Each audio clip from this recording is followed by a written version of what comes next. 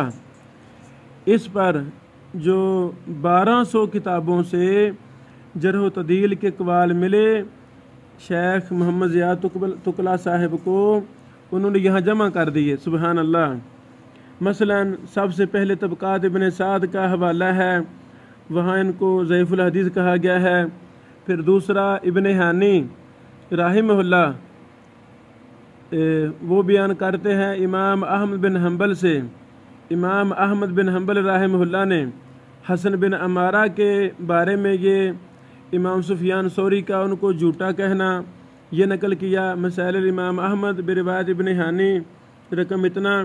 اسی طرح اس راوی کو امام مسلم بن حجاج القشیری رحمہ اللہ نے صحیح مسلم کے مقدمہ میں اس پر بحث کی، وہ جر نقل کی۔ اس کے بعد محمد بن خلف وکی ان کی کتاب اخبار قضات سے حوالہ نقل کیا۔ اس کے بعد امام ترمذی رحمہ اللہ نے اس راوی کو منکر الحدیث کہا، یہ سنن ترمذی سے حوالہ نقل کیا۔ اسی طرح امام ابو بکر البزار کی کتاب سے بھی اس کا حوالہ نقل کیا، مسند بزار۔ اسی طرح ایک اور دوسرا حوالہ ملا مسند بزار سے، پھر امام طحاوی رحمہ اللہ سے بھی ایک حوالہ ملا۔ سبحان اللہ۔ یعنی اسی طریقہ سے ساری یہ کتاب ہے، بلکہ بعض راویوں پر تو بہت زیادہ حوالے شیخ نے اکٹھے کیے ہیں۔ اب یہ احمد بن سعید بن عروہ الصفار راوی ہے، طبقات المحدثین بسبحان، ذکر اخبار سبحان سے ان کی جرح نقل کی گئی ہے۔ اللہ اکبر۔ یہ ساری کتاب علم جرح و تعدیل کا بہت بڑا انسائکلوپیڈیا ہے۔ اور پھر فاضل مصنف حافظہ اللہ، چونکہ خود بھی محدث ہیں، محقق ہیں، انہوں نے خود بھی تبصرے کیے ہیں، اپنی رائے بھی دی ہے، بڑی زیادہ طبعاتی غلطیوں پر سے بھی پردہ اٹھایا ہے، اور محققین سے جو راویوں پر غلطیاں ہوئی ہیں راوی کو ثقہ یا ضعیف کہنے میں، ان پر بھی بڑی بحوث کی ہے۔ یعنی یہ کتاب بہت ہی قیمتی کتاب ہے، جو تاریخ اسلام میں پہلی بار ایسا مسودہ تیار ہوا ہے کہ جرح و تعدیل کے کتابوں کے علاوہ عام کتب حدیث میں، کتب اسلام میں جو جرح و تعدیل کے اقوال پوشیدہ تھے، فاضل مصنف حافظہ اللہ نے ان کو 20 سال کا وقت لگا کر ان کو مرتب کر دیا ہے۔ اب یہ ساری بحث ایک ہی راوی پر ہے۔ سبحان اللہ۔ پھر قلت کہہ کے فاضل مؤلف حافظہ اللہ مزید وضاحت کی طرف اشارہ کرتے ہیں۔ اللہ اکبر۔ اللہ شیخ کو جزائے خیر عطا فرمائے، بیچارے بیمار ہیں، اللہ شیخ کو لمبی زندگی عطا فرمائے۔ جلد نمبر 4 کے آخر میں بڑے ہی 2 اہم فوائد بھی شیخ صاحب نے لکھے ہیں، بحوث کی ہیں۔ ائمہ محدثین رجال ہو ثقات یا رجال ہو ضعاف کیا دیتے ہیں حدیث پر حکم لگاتے وقت؟ اس پر شیخ صاحب حافظہ اللہ نے مستقل دراسہ لکھا ہے، یہ 40-50 صفحوں پر یہ مستقل اس پر دراسہ کیا ہے، وہ اقوال اکٹھے کر دیے ہیں۔ اکثر تو کتاب میں منتشر ہیں، لیکن یہ الگ بھی شیخ نے ان کو جمع کر دیا ہے۔ اسی طرح دوسرا بڑا اہم فائدہ، امام شافعی رحمہ اللہ کافی زیادہ جگہوں پر کہہ دیتے ہیں انبأنا ثقہ، اخبرنا ثقہ۔ اب اس ثقہ سے مراد کیا ہے؟ اللہ اکبر۔ یہ بھی بڑی اہم بحث جو اس کتاب میں ہمیں اکٹھی مل جاتی ہے۔ تو ائمہ محدثین نے وضاحت کی ہے کہ یہاں امام شافعی کی کیا مراد ہے، اس پر بھی مفصل دراسہ یہاں موجود ہے۔ اللہ اکبر۔ اور کتاب کے آخر میں حروف تہجی کے اعتبار سے A to Z راوی کا نام اور راوی نمبر، صفحہ نمبر، جلد نمبر، اس کے ساتھ یہ ساری فہرست بھی مکمل ہے الحمدللہ۔ یعنی یہ کتاب جرح و تعدیل کے طلباء کے لیے ایک بہت بڑی نعمت ہے، رحمت ہے۔ آئیں اس کتاب کو پڑھیں، جرح و تعدیل کے علم میں یہ بہت بڑا اضافہ اللہ تعالیٰ نے کروا دیا ہے۔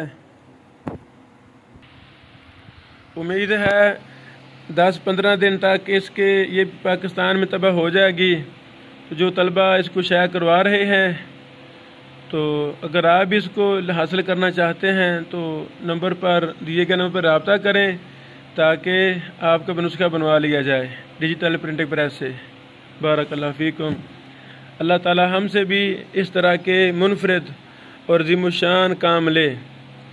اب اس کتاب پر مزید کہ یہ ایک کام ہوں کہ یہ ایک نیا دروازہ کھل گیا ہے جرح و تعدیل کے باب میں، تو اللہ تعالی ہم سب سے بھی علم حدیث پر کام لے لے، ہمارا بھی شمار خدا میں حدیث میں کرے۔ السلام علیکم ورحمۃ اللہ وبرکاتہ۔